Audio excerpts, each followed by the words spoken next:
welcome to my kitchen. I just thought I'd take a couple minutes. I do love flitting around the kitchen.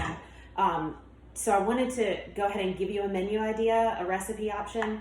Super simple, super versatile. It's actually what we're gonna have in my family for dinner tomorrow night. It's actually a little bit better if you can put it together ahead of time, either earlier in the day or the day before like we're doing now. But then I thought it might be a good time to flip on the video camera because I multitask a lot in the kitchen, which really, it comes down to planning. And I know it sounds like a daunting task, but I'm gonna be kind of prepping my dinner tonight, which is ground beef and onion pizza. We're all having ground beef and onion pizza. There's 6 people that I'm cooking for right now. Some of us are gonna have whole grain thin crust, some of us are gonna have cauliflower crust, but either way, ground beef and onion. So I have ground beef, I have 2 pounds of ground beef over there on the stove, and then I'm going to try to cut and talk at the same time. So I'm gonna add this onion over there. And a lot of times while I have my cutting board out, knife out, cutting board out, it's already dirty, it's a really good time to go ahead and cut some vegetables and get ahead.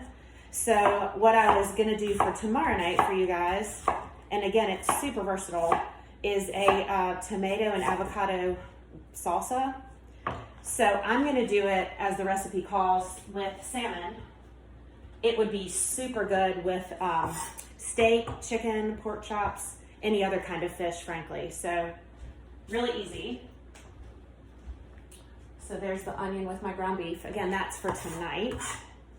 So for this avocado tomato salsa, again, really easy. I'm gonna use these super cute little tomatoes. You can use grape tomatoes. This is Wild Wonders, which is from Harris Teeter. And they're really pretty. They're all a little bit different.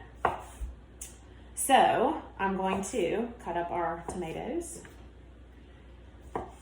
It's tomatoes, 2 avocados, cilantro, a serrano chili. You can also use pickled jalapenos if you prefer. Some salt and pepper, a little bit of lime juice, and you put it together. Again, it's a little bit better if you can do it ahead of time. And that way it's kind of nice as well, because really all you have to do is grill your chicken, grill your fish, bake, broil, however you're gonna prep it. Makes it a lot easier if you can do it ahead of time. So these are really super pretty and colorful as well. So I do like these. Anything with color. Avocados also have a ton of fiber in them, which is also really good for you.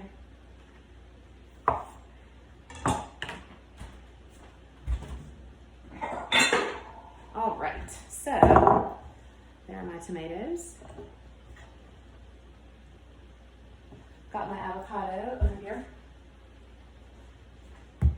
People cut avocados a whole lot of different ways as well. What I usually do is cut it completely in half. Sometimes it works better than others. Take the pit out.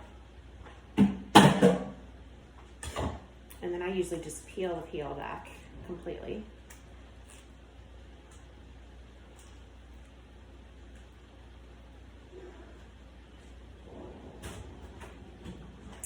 And then just chop it into bite-sized pieces. Because it has the lime juice in it, this is probably not gonna brown. Avocado does have a tendency to do that. If you wanted to, you certainly could add the avocado in right before you're about to serve it as well. But I've never found that to be a problem. The other half.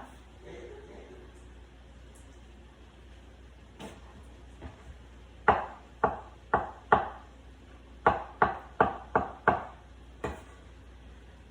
so there's your avocado.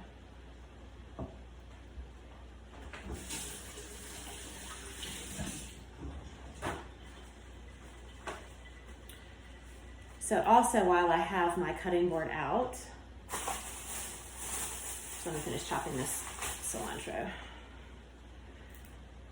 Now really anything like this, everything's to taste. I don't absolutely adore cilantro. Some of the people in my family do. So I'm gonna put a little bit in. If you love it, it's your jam, just go with it. You really can't do anything wrong. There's my cilantro. I've already put a little bit of salt in there. some pepper. Another good thing in here would be coriander. Actually, I think I'll add a little bit of that. When we were in Mexico, and we had some natives make us some pico that were from there, some pico de gallo. They put coriander in it.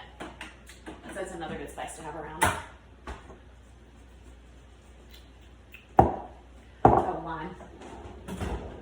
Add a little bit of lime as well.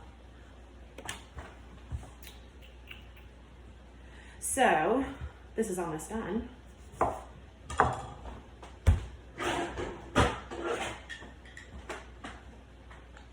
Shout out to Lance and Thea for the juicer. Hugh and I went to the cooking class together, and I think Carolyn and Kay and Cynthia were there as well, and Lindsay was there. And Hugh was enamored with the chef using this juicer, so they were sweet enough to get us one. It is well used and loved, Lance and Thea. All right, so that's about it for that. Again, you can't really go wrong. Salt and pepper to taste, and it would go really well with anything. You can throw some corn tortillas in, maybe a little bit of black beans, and you can have like a Mexican night. But you can't go wrong, and it's really pretty. Okay, so also while I have the cutting board out, I'm going to flip it over because it has the cilantro in it. I'm going to do my salad for tonight. So I said we're having pizza. We're having ground beef and onion pizza. But it's another really good time to throw a salad together with everything kind of already out and dirty. But the one thing, I did want to show you really quick. I mean, you can do whatever salad you want. I have romaine lettuce. I have hearts of palm. I have some more tomatoes because I love them. I'm going to throw some walnuts in this particular salad. But make your own salad dressing. Another tip. So in here, I'm going to show you a really easy one. There's a tablespoon of Dijon mustard, a tablespoon of raw honey. I have some salt in here. I'm going to add some pepper as well. And then I'm going to use champagne vinegar. It's going to be a champagne vinaigrette. And I usually do 1/4 of a cup of champagne vinegar. And then you can use olive oil, avocado oil. I'm actually going to use walnut oil since I'm using walnuts in the salad as well. Kind of plays off of it well. It's a little bit more of a nutty flavor. It's good. So I'm going to do 1/2 cup of oil, 1/4 of a cup of vinaigrette, salt, pepper, Dijon mustard, and honey. I like to do them in these little Tupperware containers. First of all, it makes for easy storage. Second of all, it makes for easy shaking. There are so many vinegar. All you have to do is Google. There are a million different vinaigrette recipes online as well. A lot with red wine vinegar. But anyway, here is your dressing. It doesn't have any added sugar in it. It has honey in it, and you know what you're getting. And it's really easy to make your own dressing, and it makes your salads a whole lot better. So that's another little tip. The other thing I was thinking with this too, you can go in a different direction with the same kind of concept. Take out the cilantro, take out the avocado, and instead have tomato, cucumber, onion, and feta cheese, and then use basil and oregano with some salt and pepper instead, and maybe throw a little bit of red wine vinegar and olive oil, and kind of toss that all together ahead of time. So you're more kind of Greek Mediterranean, which would be fabulous on chicken and fish as well. So I hope that helps a little bit. Again, it just takes planning. You kind of have to know what you're going to have. That will prevent you from rushing, having something possibly unhealthy, making sure you have all the ingredients in the house. And again, it's really hard to be hungry and try to find something and kind of have a healthy alternative. So a little bit of planning goes a long way. So if you have any questions, find me. You can get in touch with me. If you don't have my contact information, Jamie does. So he can share it with you as well. Hopefully that helped you guys, and happy cooking. Enjoy it. Thanks.